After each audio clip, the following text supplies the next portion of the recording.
در مقابل همنشینی هست العیاذ بالله دشمنی با دوستان خدا. این چیزی خطرناک است. در ابتدا هم اشارت کردم.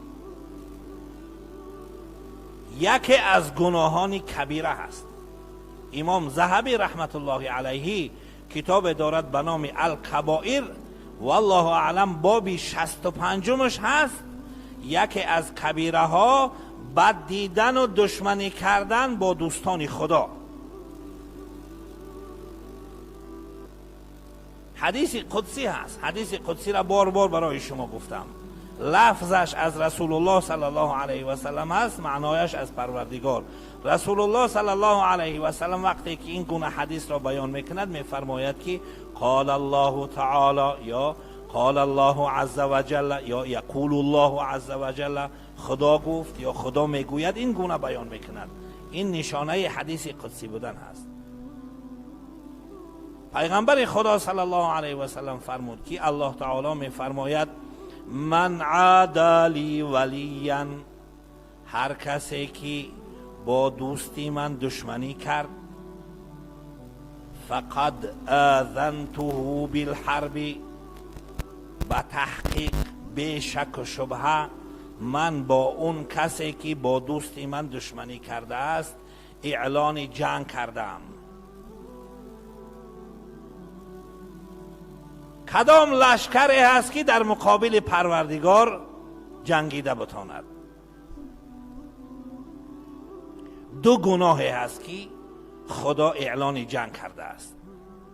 یک گناهش را خدا در قرآن خودش اعلان کرده است، یک گناهش را و زبان پیامبرش از پروردگار. حدیث قدسی را خواندم.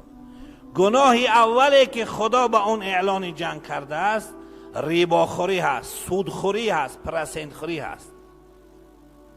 یا ایها الذین آمنوا اتقوا الله و ذروا ما بقی من الربا ان کنتم مؤمنین. ای آنانی که ایمان آوردید از خدا بترسید، آنچه معامله ریباوی دارید، سودی دارید، پرسنتی دارید، اون را ترک کنید اگر شما مؤمن هستید. فإن لم تفعلوا، اگر دست نمی بردارید از این کار، بس نمی کنید، فأذنوا بحرب من الله و رسوله، اعلان جنگ کنید به خدا و پیامبرش. دوم همین بد دیدن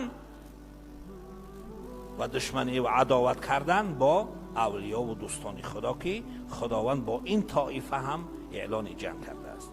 حضرت شیخ الحدیث مولانا محمد زکریای کاندهلوی رحمت الله علیه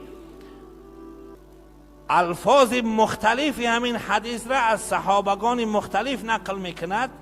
در بعض لفظهایش آمده است که الله تعالی فرمود که همچنانی که شیر در خشم و غضب می آید و دشمنش را پاره میکند، من هم از بد دیدن اون کسی که دوستی من را بد میبیند به گونه شیر در خشم و غضب می آیم.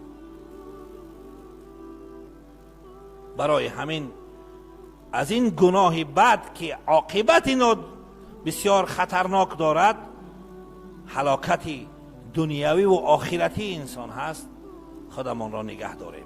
نسبت به دوستان خدا بدبین نباشیم.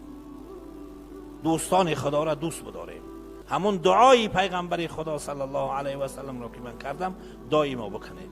اللهم انی اسألک حبک، پروردگارا محبتت را طلب دارم، و حب من یحبک، و طلب دارم دوست داشتن اون کسی را که تو را دوست می دارد، و حب عمل یقربنی الی حبک، و دوست داشتن اون عمل را که اون را به دوستداری تو من را نزدیک می سازد. اون عمل یعنی اون عمل را انجام دهم، اون عمل من را در درگاه تو محبوب می گرداند. همون عمل را دوست داشتنش را هم برای من نصیب کن.